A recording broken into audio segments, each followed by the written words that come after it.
البتہ یہ ہے کہ اس واقعے کی جو یادگار ہے إنه كان توابا والسلام کہ اس نے عليكم ورحمة مسلمانوں میں سے الله ایک گروہ کے دل وبركاته. میں قربانی اور شہادت کا جذبہ بہت پیدا کیا، اس میں کوئی شک نہیں۔ اور جس طریقے سے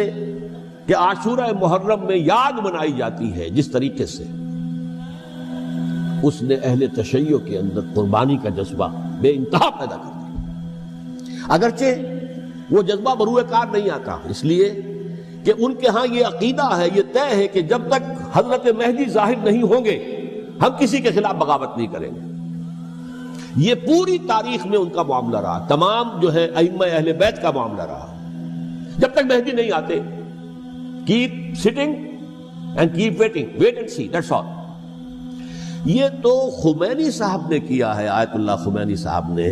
کہ انہوں نے یہ ایران کے شیعوں کو باور کرایا کہ بھائی جب آئیں گے حضرت مہدی آ جائیں گے، لیکن ہم اب ہاتھ پر ہاتھ رکھ کر بیٹھے رہیں، باطل کو چیلنج بھی نہ کریں،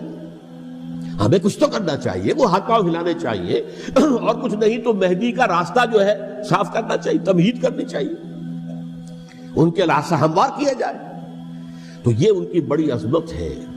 آیت اللہ خمینی صاحب کی، کہ اہل تشیع ایران کے جو ہے ان سے انہوں نے یہ بات منوا لی کہ ہم بالکل انرٹ نہیں بیٹھے رہیں گے، بلکہ اب انہیں نائب امام قرار دے کر اور ولایت فقیہ کے فلسفے کے حوالے سے، یہ دو چیزیں ان کی جو ہیں بنیادی فلسفے کی ہیں، وہ اس وقت میرا موضوع نہیں ہے، انہوں نے عوام کو ایسا کھڑا کیا ہے کہ 20,000 سے لے کر 30,000 کے درمیان انسانوں نے جانیں دے دی، عورتوں کے جلوس نکلے، شیرخوار بچہ گود میں ہے عورت کے، اور گولی کھا رہی ہے، مر رہی ہے، گر رہی ہے۔ آپ سوچئے زندگی کتنی عزیز ہوتی ہے، اور شیرخوار بچے کے لیے ماں کی جو زندگی ہے، اس ماں کو اپنی زندگی کتنی عزیز تر ہوگی کہ اپنے لیے نہیں تو اس بچے کے لیے مجھے جینا ہے، لیکن نہیں، گولیاں کھائیں گری۔ یہ جذبہ انہی میں ہے۔ واقعہ یہ ہے کہ اہل سنت کے اندر یہ جذبہ نہ ہونے کے برابر ہے۔ یہ میں واشگاف الفاظ میں کہہ رہا ہوں،